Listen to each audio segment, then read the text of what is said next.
예, 잠깐 복습하겠습니다. 예, 제가 지난번에 드렸던 말씀 이어서 계속 드리는데요. 마태복음에는 5개의 예수님의 주요한 설교가 등장하고 오늘 읽은 말씀은 두 번째 큰 설교, 특별히 제자들을 세우고 제자들을 파송하는 설교의 한 일부를 저희가 읽었습니다. 제자가 된다는 것은 분명히 스승이 있다는 얘기고 그 스승과 끊을래야 끊을 수 없는 관계 속에 들어간다고 하는 굉장히 유기적인 그러한 의미를 갖고 있습니다. 오늘날 우리가 학교에서 선생님을 만난다, 우리가 학생이다 하는 거하고는 본질적으로 다른 훨씬 더 깊이 있는 그러한 말씀이 바로 제자가 된다라고 하는 것이죠. 삶을 나눈다라고 말할 수 있습니다. 오늘 본문에도 예수님께서 그런 말씀을 하시는데요. 맨 마지막에 누구든지 사람 앞에서 나를 시인하면 나도 하늘에 계신 내 아버지 앞에서 그를 시인할 것이라 그랬습니다. 제자와 선생님의 관계는 그냥 일반 관계가 아니라 서로를 시인하고 증명하는 관계인 거죠. 우리가 예수님을 우리의 선생님으로 증명하고 또 우리의 주님으로 증명할 때 주님께서는 우리의 궁극적인 심판자 되시는 하늘 아버지 앞에서 우리를 시인하고 우리를 인정해 주시겠다고 말씀하시는 겁니다. 제자는 선생님과 엮일 대로 완전히 엮여져 버린 사람들이죠. 그래서 우리에게는 예수님이라고 하는 진정한 랍비, 진정한 선생님을 우리가 모시고 있다는 것이 얼마나 다행스러운 일인지 모르겠습니다. 학생에게 있어서 최고의 복은 최고의 선생님을 모시는 것입니다. 이 선생님이란 말에 대해서 몇 가지를 한번 생각해 볼게요. 이것도 복습입니다. 오늘날 사용되는 그런 개념들을 포함해서요. 선생님 그러면 첫 번째는 말 그대로 티처입니다. 선생님이죠. 바른 정보를 우리에게 전달해 주는 사람입니다. 진리를 알려주는 사람입니다. 예수님은 우리에게 진리를 진리 그대로 전달해 주시는 분이셨죠. 근데 요새는 이 티처라는 말과 아울러서 사용되는 몇 가지 말이 더 있습니다. 하나는 멘토라고 하는 말입니다. 멘토. 우리말로는 번역이 잘 안 돼서 그냥 멘토라고 얘기합니다. 이 멘토라는 말은 단순히 정보를 전달해 준다는 그런 의미뿐만 아니라 멘토는 모델링 해주는 사람입니다. 삶을 모델링하는 겁니다. 진리를 선포할 뿐만 아니라 진리대로 사는 모습을 그대로 보여주는 겁니다. 예를 들어서 제가 목회자로서 멘토링을 한다고 하면 제가 말을 많이 하는 게 아니고 제가 하는 목회를 보고 사람들이 배울 수 있다면 그것이 멘토링이 될 것입니다. 우리에게는 예수님의 삶이 보여져 있어요. 예수님은 단순히 말씀으로 가르친 분이 아니라 예수님은 진리를 사셨던 분이고 말씀이 육신이 되었던 분이기 때문에 최고의 멘토거든요. 그러니까 예수님을 살펴보면 진정한 멘토링을 볼 수 있어요. 세 번째로 이 선생님의 역할에 대해서 요새는 코칭한다는 말을 많이 씁니다. 코칭. 그래서 요새는 카운셀러라고 부르지 않고 라이프 코치라고 이렇게 이야기를 합니다. 코칭한다는 말은 뭐냐면요. 우리의 삶을 봐주고 우리를 지켜봐주고 피드백을 주고 또 우리의 삶 속에 교정할 것을 교정하고 보완할 것을 보완하고 뭐 이러한 모습입니다. 즉 우리를 이끌어주시는 가이드 역할을 하는 거죠. 이 세상에 예수님보다 더 귀한 분은 없습니다. 자, 우리의 인생에 좋은 선생님을 모시는 것은 굉장히 큰 축복이긴 하지만 예수를 믿는 사람들에게는 너무 귀한 은혜가 있는 것은 하나님의 말씀이 우리에게 기록되어 있고 그리스도의 영이 오늘도 살아서 교회 가운데 운행하시며 역사하시기 때문에 사람을 통해서 물론 배우는 것도 너무 많지만 우리가 예수님을 통하여 직접 보고 배울 수 있다고 하는 것이 오늘날 이 시대를 살아가는 저와 여러분의 현실이거든요. 그래서 말씀이 너무 귀한 것입니다. 그래서 성령님의 은혜가 너무 귀한 것입니다. 여러분, 저와 여러분에게 우린 제자니까요. 참된 선생님이신 예수님이 계신 것을 인하여 정말 행복해 하시기를 간절히 바랍니다. 이 행복이 우리 속에 항상 있었으면 좋겠어요. 우리는 최고의 선생님을 모시고 있다. 예수님은 우리의 티처, 예수님은 우리의 멘토, 예수님은 우리의 코치, 우리의 인생을 함께 지어가 주시는 진리의 선생님을 모시고 사는 기쁨이 우리에게 있습니다. 오늘 본문은 제자들에 대한 이야기고 예수님에 대한 이야기인데요. 오늘 본문을 통해서 제자들에게 주시는 두 가지 핵심적인 가르침을 봤으면 좋겠어요. 첫 번째는 우리의 삶의 모든 기대의 기준을 예수님께 맞추라라고 하는 것이죠.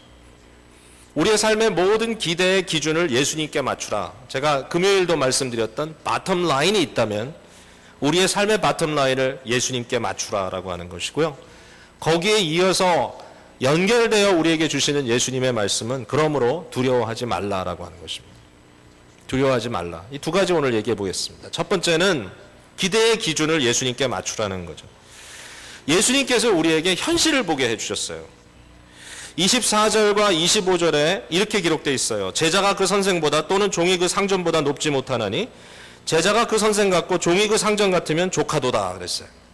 이 바텀 라인이라는 것은 뭐냐면은 가장 기초 기준입니다. 예, 적어도 여기까지는 필요한 거죠. 그것 컴프로마이즈 타협할 수 없는 것입니다. 이것이 바텀 라인입니다. 우리의 인생에 우리가 기대할 수 있는 바텀 라인이 있다면, 미니멈이 있다면 그것은 예수님입니다. 물론 이렇게 표현하는 것이 좀 이상하게 생각될 수도 있습니다만은 적어도 우리가 인생에 대한 기대감을 갖는다는 차원에서 이것은 중요한 말씀인 것 같아요.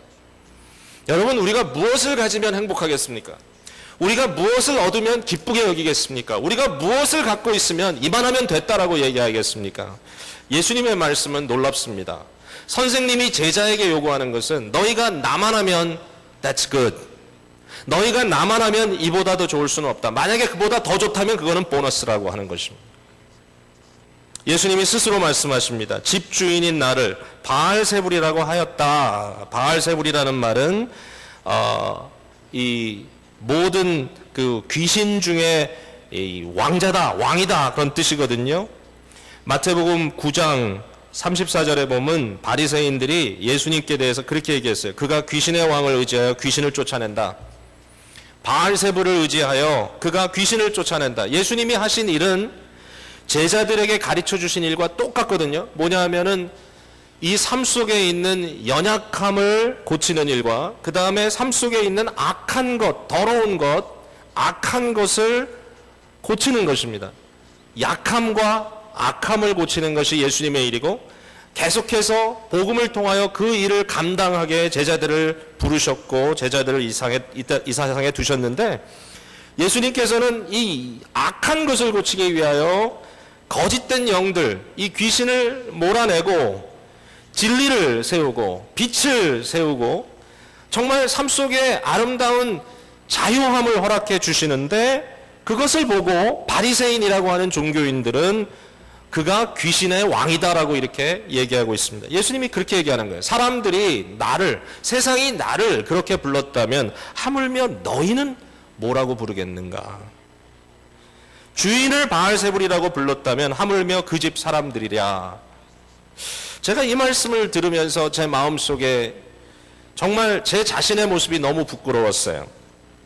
내가 예수님을 주님으로 모신다고 하면서 내가 예수님을 나의 선생님이라고 얘기하면서 세상이 예수님을 핍박하고 예수님을 오해하고 예수님을 어렵게 했던 것들에 대해서는 정말 이해하지 않고 있었구나. 주님을 통하여 나는 영광을 누리고 싶고 예수님을 통하여 나는 무조건 건강하고 싶고 예수님을 통하여 나는 모든 일이 만사형통하고 싶고 아무리 아니라고 해도 결국은 예수님을 통해서 내가 얻기를 원하는 것은 예수님이 경험했던 것과는 너무 다른 편안한 삶이었구나. 우리의 인생의 바텀 라인이 뭔가 너무나 그 바텀 라인을 높이 잡고 있기 때문에 우리는 이것 없으면 안 되고 저것 없으면 안 되고 이것 누리지 않으면 안 되고 저것 누리지 않으면 안 되고 사람들 사이에서 인정받지 않으면 안 되고 내가 이런저런 일을 통하여 잘했다 칭찬받지 않으면 안 된다고 하는 것, 그런 것들이 제 머릿속에 채워져 있다.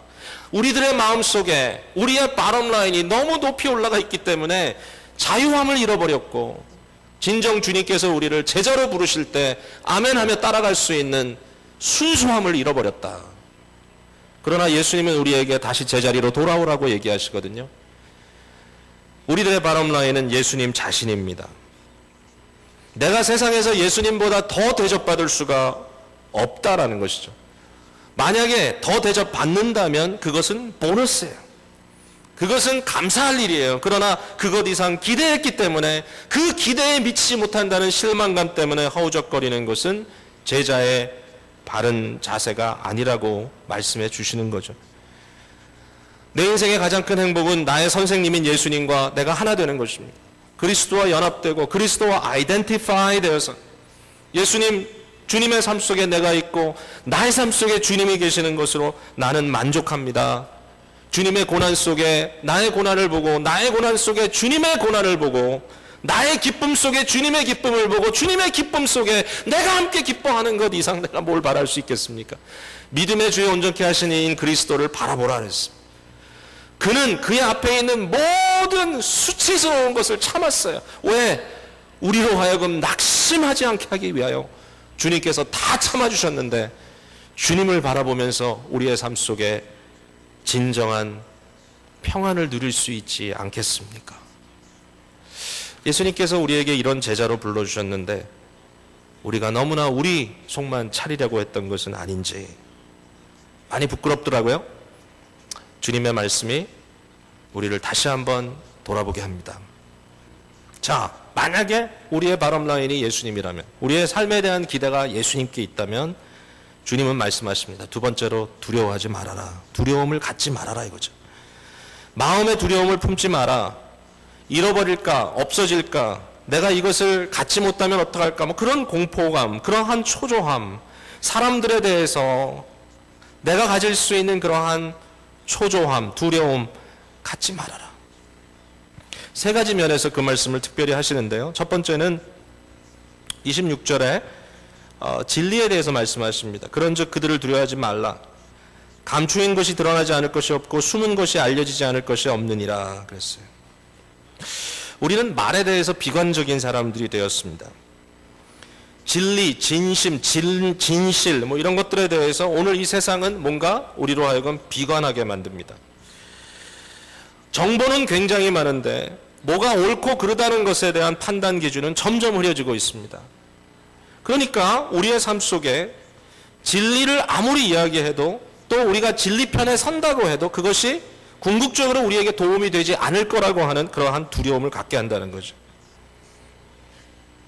그러나 하나님은 진리 하나님이십니다. 진실에 대하여 냉소적이 되지 말라는 것입니다. 예수님께서 말씀하세요. 내가 너희에게 어두운 데서 이른 것을 광명한 데서 말하며 너희가 귓속말로 듣는 것을 집 위에서 전파하라. 담대하라 그랬어요. 하나님의 나라를 전하라. 하나님의 나라의 가치를 선포하라. 하나님 나라의 말씀을 두려움 없이 전하라. 왜? 진리의 하나님이 궁극적으로 신원해 주실 것이기 때문에. 진리가 감추어질 것이고 진리가 인정받지 못할 것이고 결국은 진실되게 사는 것, 진실되게 말하는 것에 대한 의미가 별로 없어질 것이다. 이러한 두려움을 갖지 말라라고 말씀하셨어요. 우리에게 주시는 큰 격려입니다. 진리의 자녀가 되십시오 라는 주님의 말씀이죠.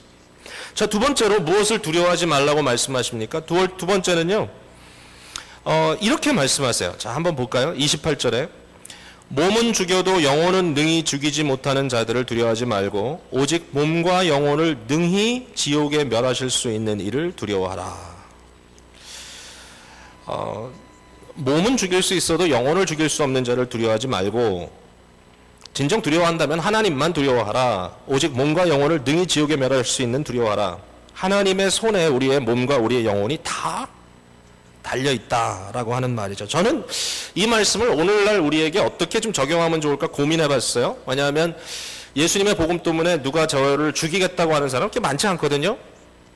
저의 목숨을 뺏어가려고 하는 사람들이 주위에 많이 있는 것 아니거든요. 그러니까 이 말씀은 그냥 핍박받던 한 시대에 흘러넘길 수 있는 그런 말씀이라고 생각할 수 있지 않겠어요? 그래서 이 죽음이라고 하는 의미를 조금 확대해서 생각해 봤어요.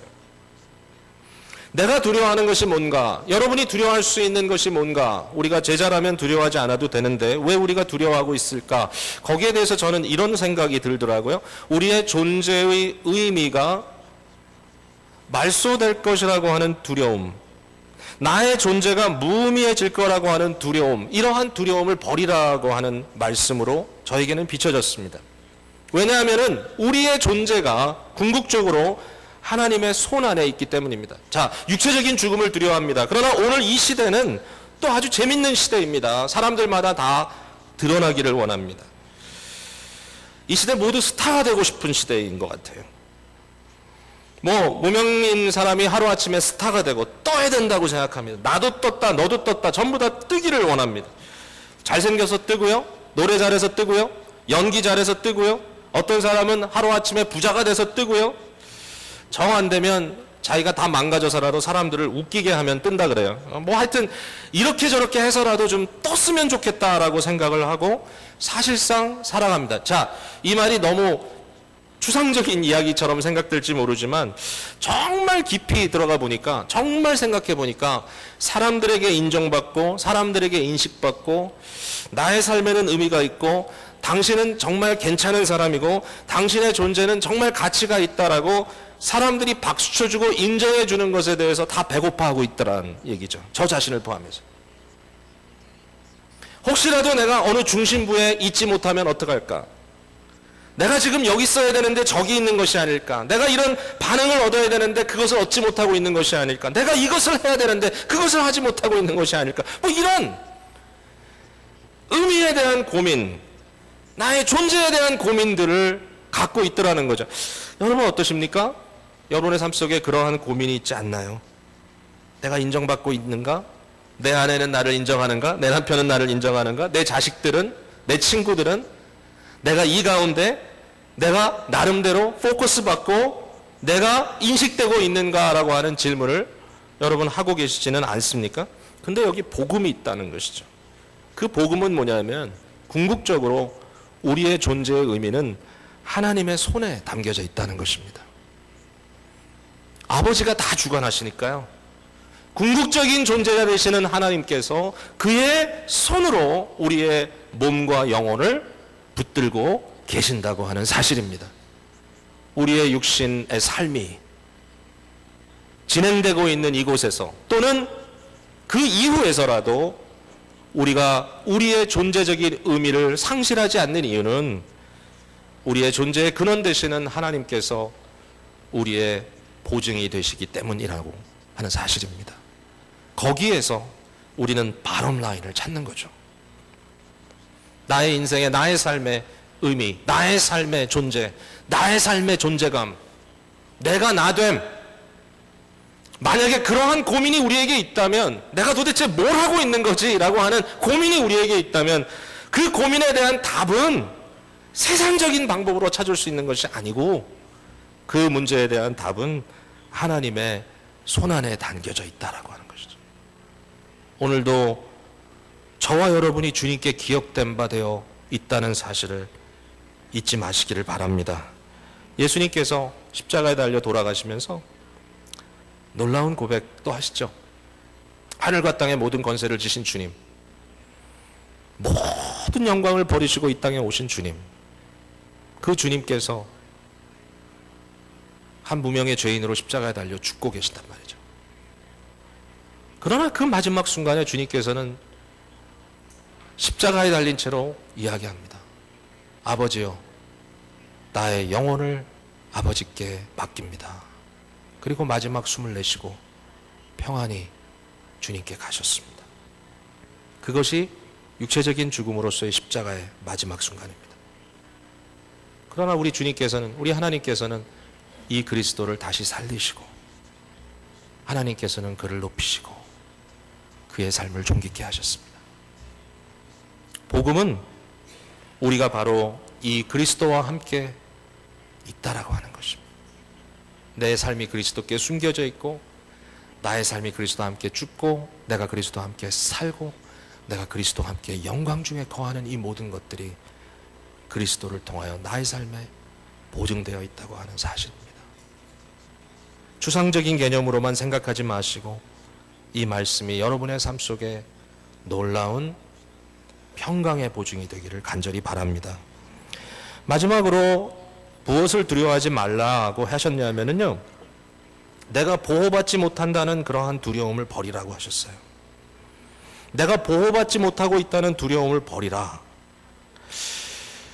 29절에 참새 2마리가 한 아사리온에 팔리지 않느냐, 그러나 너희 아버지께서 허락하지 아니하시면 그 하나도 땅에 떨어지지 아니하리라.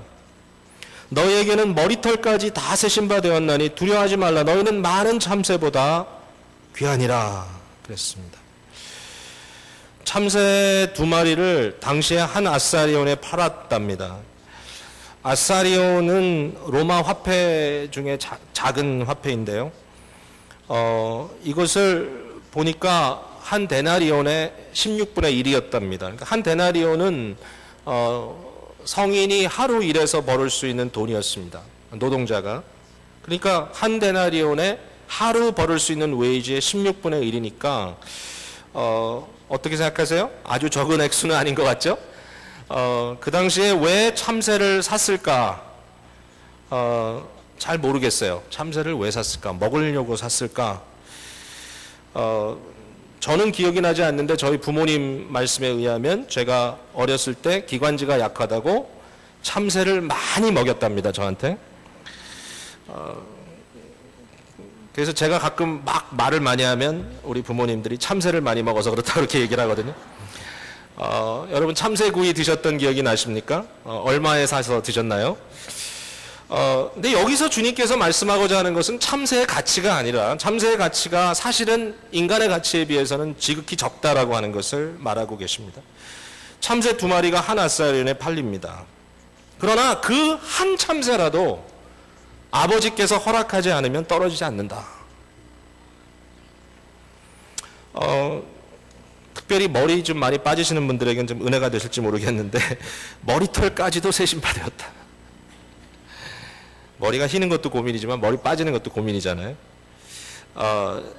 이것도 하나도 아버지께 세시고 계시다. 아버지께서 세시고 계시다.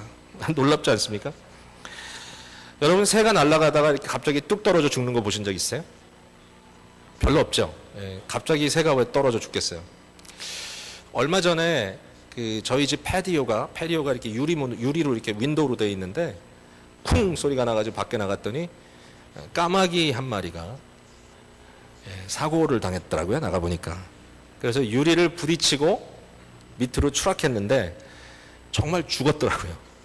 나는 좀 정신 차리고 갈 줄 알았는데 완전히 죽었어요. 그래서 그 죽은 까마귀를 쓰레기통에 버리려고 하다가 아무래도 좀 불쌍한 생각이 들어가지고 저희 집 앞마당에 있는 나무 밑에 땅을 파고 거기다 묻었는데 그때 그것을 묻으면서 제 마음에 들었던 생각이 뭐냐면은 새 한 마리도 땅에 떨어지는 건 아버지 허락 없이는 안 된다. 그 생각이 갑자기 턱 드는 거예요. 그래서 그 한 마리를 땅에 묻으면서 하나님 오늘도 허락하셔서 이 새 한 마리가 죽었군요. 어떻게 보면 굉장히 그냥 아주 스투피드한 액시던트 같은데 그러나 그 안에도 하나님의 섭리가 있다라는 것이 예수님의 말씀이에요. 새 한 마리가 떨어져 죽어도 하나님의 허락 없이는 안 된다. 그러면서 주님께서 말씀하시죠. 두려워 말라 너희는 많은 참새보다 귀하니라. 여러분 이것은 믿음의 문제입니다. 여러분의 삶 속에 여러분 스스로 나는 보호받지 못하고 있다고 하는 두려움 때문에 고달파하고 계시지는 않습니까? 중요한 것은 계속해서 반복해서 이야기하지만 하나님께서 나를 아시고 나를 인정하시고 나를 신원하시고 나를 나로 받아주시고 나를 붙들어 주신다고 하는 것입니다. 복음이란 건 참 좋은 거예요. 왜냐하면 이것이 복음적, 신앙적 안정감이기 때문입니다. 이것이 바람라인입니다. 그 외의 모든 것은 보너스입니다. 하나님, 오늘도 주님께서 나의 삶 속에 진정한 은혜를 깨달을 수 있는 믿음을 주셔서 예수님을 보며 그 안에 기쁨으로 나의 인생을 발견하게 하시고 그리스도를 통하여 세상에 속한 모든 두려움이 물러가게 하여 주시옵소서. 저와 여러분의 기도, 우리의 입술에 고백이 되기를 간절히 바랍니다. 예수님 바라보면서 승리하시는 또 귀한 한 주간 되시기를 주님의 이름으로 축복드립니다. 기도하겠습니다.